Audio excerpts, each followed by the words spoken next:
ఈ నెల 20న వరంగల్ ఎల్కతుర్తిలో జరిగే బీఆర్ఎస్ పార్టీ రజతోత్సవ భారీ బహిరంగ సభను విజయవంతం చేయాలని తెలంగాణ రాష్ట్ర యువజన నాయకులు సిరికొండ ప్రశాంత్ కోరారు. భూపాలపల్లి ఏరియాలోని సింగరేణి బొగ్గు గన్లైన కేటీకే 6, కేటీకే 5, కేటీకే 8 ఇంక్లైన్లో శనివారం యువజన నాయకులు సిరికొండ ప్రశాంత్ ప్రకటించిన కార్మికులను కలుసుకున్నారు. రేపు ఎల్కతుర్తిలో జరగబోయే బీఆర్ఎస్ పార్టీ రజతోత్సవ భారీ బహిరంగ సభకి అధిక సంఖ్యలో సింగరేణి కార్మికులు హాజరై విజయవంతం చేయాలని కోరారు. ఈ సందర్భంగా మీడియాతో మాట్లాడారు. సింగరేణి కార్మికుల పిల్లలకు కారుణ్య నియామకాలు కల్పించిన వ్యక్తి మాజీ ముఖ్యమంత్రి కేసీఆర్ అని, ఆయన కృషి వల్లే సింగరేణిలో ఉద్యోగాలు కల్పించామని తెలిపారు. ఈ కార్యక్రమంలో టీబీజీకేఎస్ నాయకులు, పార్టీ నాయకులు పాల్గొన్నారు.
జై తెలంగాణ.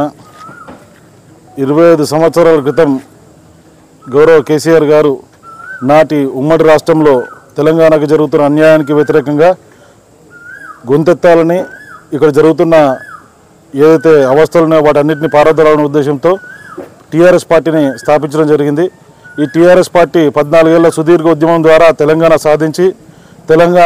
సాధించిన తెలంగాణలో ప్రభుత్వాన్ని ఏర్పాటు చేసి దిగ్విజయంగా ప్రజలందరూ హర్షించే విధంగా బంగారు తెలంగాణ వైపులో అడుగులు వేస్తూ 10 సంవత్సరాలు అధికారంలో ఉండి ప్రజలందరి మన్ననలు పొందింది. ఇవాళ 25 వసంతాలు పూర్తి 25 వసంతాలు అడుగు పెడుతున్న సందర్భంలో మా కార్మిక కర్షక సోదరులందరూ కలవడానికి సింగరేణికి రావడం జరిగింది. ఇక్కడ చూస్తుంటే ఎక్కువగా యువకులు ఉన్నారు. వీళ్ళందరూ ఇక్కడ ఉండడానికి కారణం గౌరవ కేసీఆర్ గారే.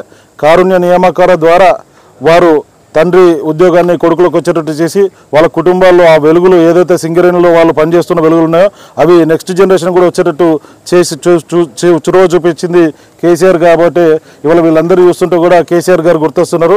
తప్పకుండా కేటీకే 5 ఇంక్లైన్లో 6 ఇంక్లైన్లో ఇక్కడ ఇవాళ రావడం జరిగింది.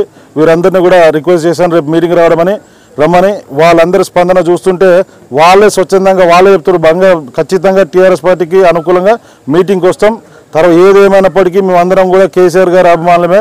కేసీఆర్ గారి పాలన అద్భుతంగా ఉన్నది.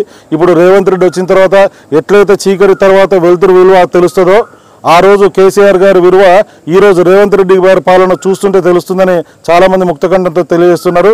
మళ్ళొక్కసారి ఈ న్యూస్ మీడియా మిత్రుల ద్వారా నేను అందరికీ విన్నపం చేస్తున్నా, రేపు 27వ తారీఖు జరగబోయే భారీ బహిరంగ సభని సక్సెస్ చేయండి. 10 లక్షలతో కనీవినేరియన్గా విధంగా ఈ సభ సక్సెస్ అయితే యావత్ దేశం మొత్తం తెలంగాణ వైపు చూస్తుంది. ఇక్కడ జరుగుతున్న అన్యాయాల మీద, అరాచకాల మీద గౌరవ ముఖ్యమంత్రి గారు ఇచ్చే పిలుపు మేరకు రేపు పొద్దున దాన్ని మనసులో పెట్టుకుని ముందుకు సాగారు. కాబట్టి మీరందరూ కూడా ఇక్కడ రావాలని మళ్ళొక్కసారి విజ్ఞప్తి చేస్తూ సెలవు తీసుకుంటున్నారు. జై తెలంగాణ. ఓకేనా?